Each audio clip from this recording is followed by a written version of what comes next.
Growing a happy and healthy relationship takes time and effort and genuine care and commitment. Why are you looking at her? Don't look at her. In this video, I'm playing a game where I feed rotten fruit and AA batteries to a cosmic eldritch horror as it consumes my entire mind. It's called Growing My Grandpa. Enjoy the video. And if you enjoyed this video or my girlfriend's toes, then it's one of the many things that are on my stream, so be sure to come check out my Twitch. Week 1. I excused Adrienne during music class today and spoke with her about recent string of demerits. It was our first time meeting outside of our quarterly evaluations, and I believe it went well. I can certainly understand Miss Richardson's classroom observations concerning Adrienne's emotional state. Okay, Adrienne, main character. Oh, lovely. How are you liking your new house? You've told me you used to live close by, but it can still be a big adjustment. A new room, a new school, the basement. I like that. It was weird at first, the stuff down there, but cool. I found something living, sort of. Okay. Yeah, there's something kind of alive in the basement. It's not consuming the fabric of space-time.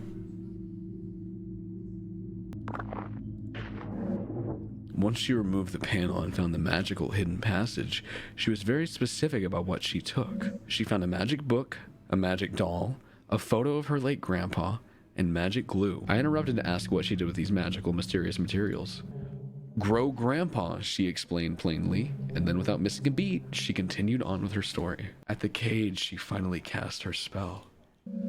But it was confusing, she confided at first. She took the magic doll, the magic glue, and the photo of her grandpa, and she combined them, and she wished very hard.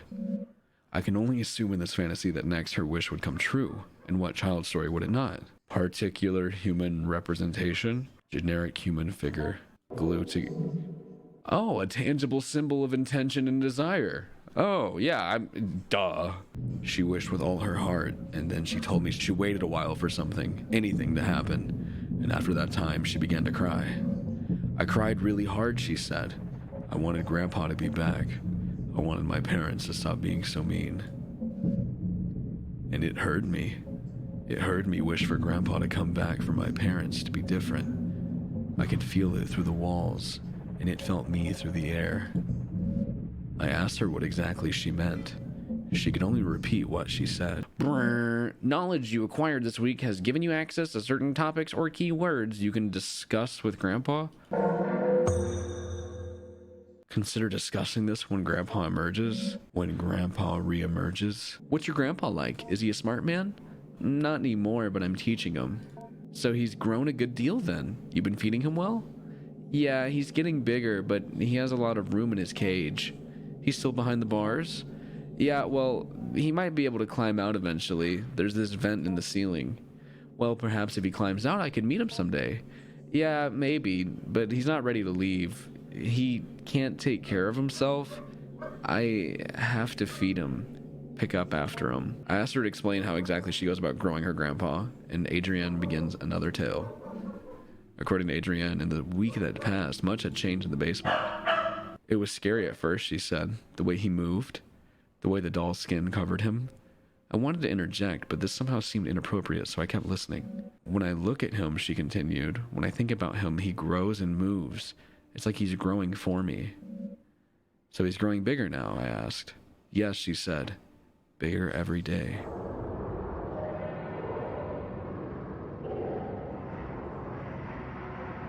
Here we can see a variety of options regarding growing your grandpa.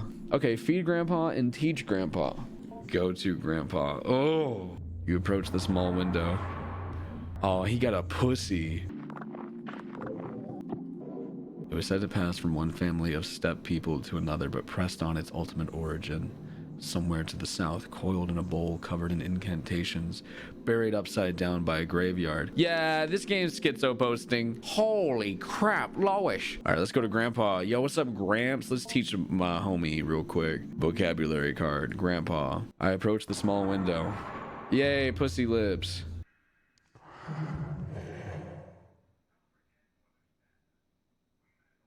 Yep, that's it. Good job, buddy. Oh, I love hanging out with my pal, the Rot. When you and the pussy can start hearing voices, yeah, they warned me about this they them pussy. I swear to God, I should have listened to them. The keeper gestured towards the small bag where the food was composted and told us to be careful not to feed it any meat. I asked if the rotting food was enough to sustain it, how it might get nutrients from any of this. The keeper regarded me seriously and said it did not matter what it was fed. The act of feeding itself was what mattered. The act of feeding flesh is another act, however. He then gave me another series of grave warnings regarding not keeping any animal-derived foods near where I might be keeping it. Never feed Grandpa meat. Corroded battery. This isn't really food. Grandpa might eat it though. Me feeding my grandparents as they get into their golden years, you know? Oh, Grandpa! Would you like to get up and come over here? No, you're just gonna sit there and pulsate? Have you moisturized today? You look like your liquids are evaporating. Only later in Whisker's growth cycle does it begin to form an identity or identities that are coherent and capable of resembling a sane, rational human being when engaged in conversation. Oh, hell no. The rot is faking DID. Can I communicate? Grandpa accedes to your request. It approaches the bars and begins to unknit its skin. The inner Grandpa, though still not fully formed, is revealed. It may be fruitful to speak with it if it can respond.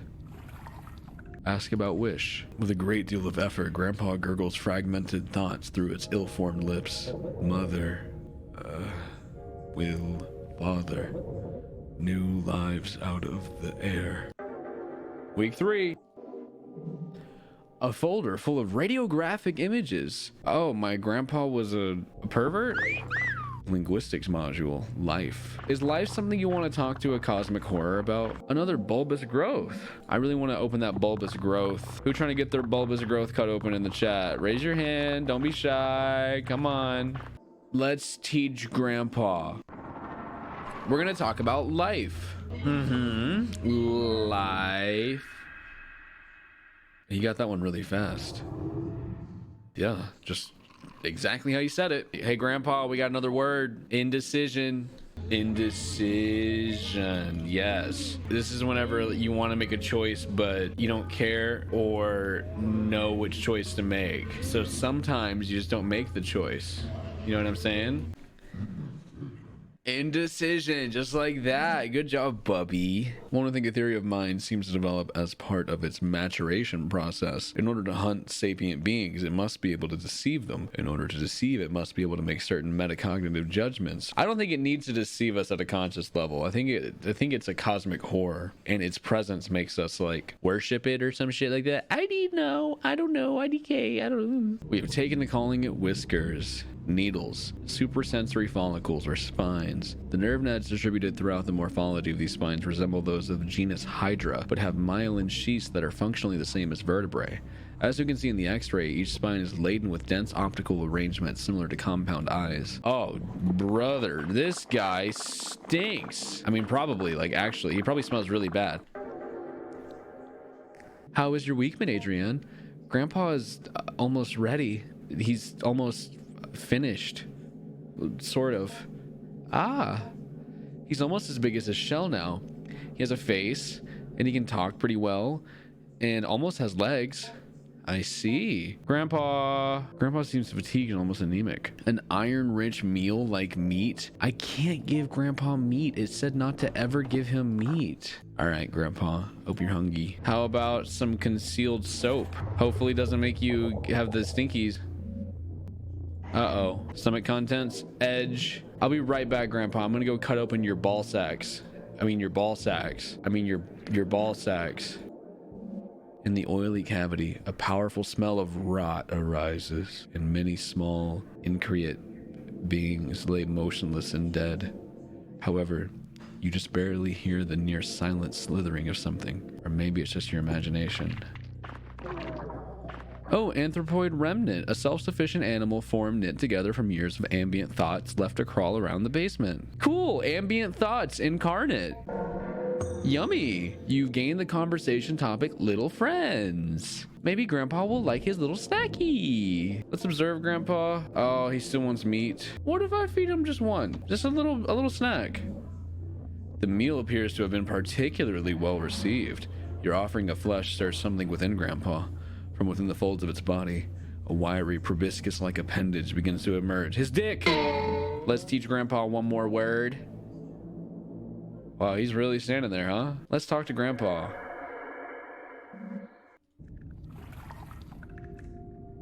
Oh, yeah, he's definitely grown a lot. Ask about language. Oh, you're asking about language. Well, the more you taught me, the more I was able to learn myself by hearing what you were thinking and saying. A week ago, I could speak a little bit, but I was less of what you imagined me to be and not quite the talker I am at the moment. Part of what I am saying is, of course, made up of what you expect me to say. I think I am very comfortable being open and honest with you because I am your grandpa, and I love you, and certainly that makes up part of what I am. However, there is a part of me deeper down, the thing that created me, maybe. That undying nucleus, it is answering for me as well as is unaffected by whoever might shape what I become with their thoughts. Okay, what about this proboscis? You got a proboscis. Oh, you're asking me about my proboscis. It's just a little tube I keep to help me feed on blood. You could say it's my real mouth, but it's not really a mouth. It appeared because you fed me flesh, one of those little friends you found. You feeding me flesh was a symbol, a proposition, if you will, that you wanted to hold up your end of the bargain with regards to your wish. If someone is willing to hold up their end of the bargain and they let me feed on them with my proboscis, then they can move on to the next step of the agreement, providing me symbolic instructions. I hope that clears things up. Do I like blood? Well, my whiskers, I believe, they like the blood and the flesh. It's strange. They are me, and yet they are now me. I am bound to them. They control me. And technically, yes, they did make me. However, you were the one who really grew me. Whatever might happen, know that I will always love you. And because it controls me, I might not be able to act how I would like, even if I do love you. Oh, he's gonna eat me. You motion to Grandpa to approach and point to the thin protuberance. Grandpa silently ambles closer to you and fully extends it towards you. A minuscule needle emits from its tip. There appears to be one more thing you must give, if only for the sake of propriety.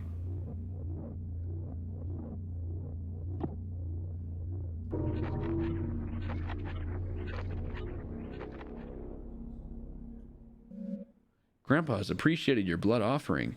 It will receive a symbol or a totem from you now, although only one per offering.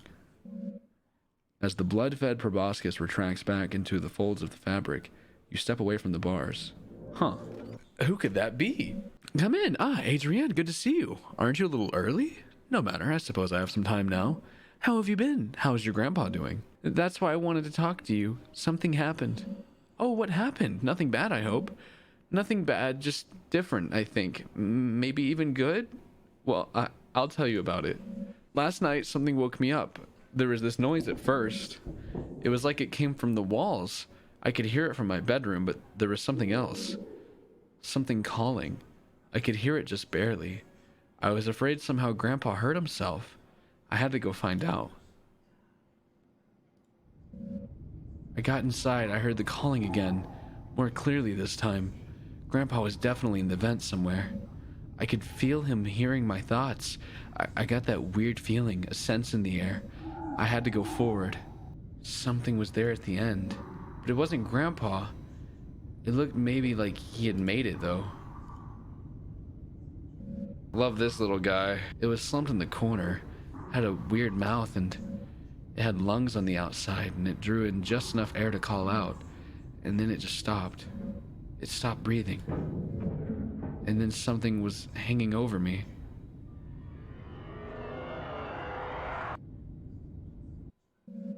And then I woke up in my bed.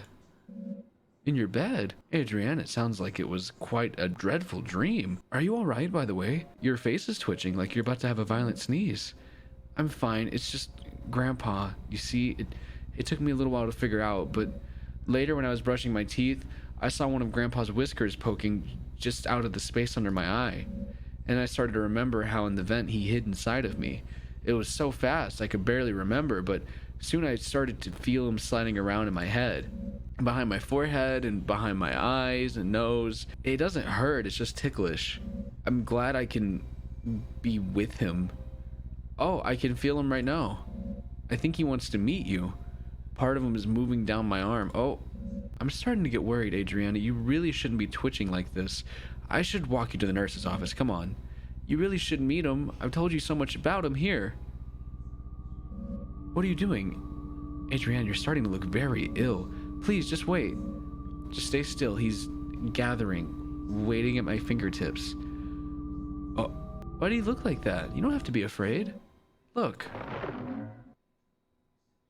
That was one of two endings. I got the bad ending. I shouldn't have given him the meat. I should have not given him the meat because then he wanted to eat me. God damn it.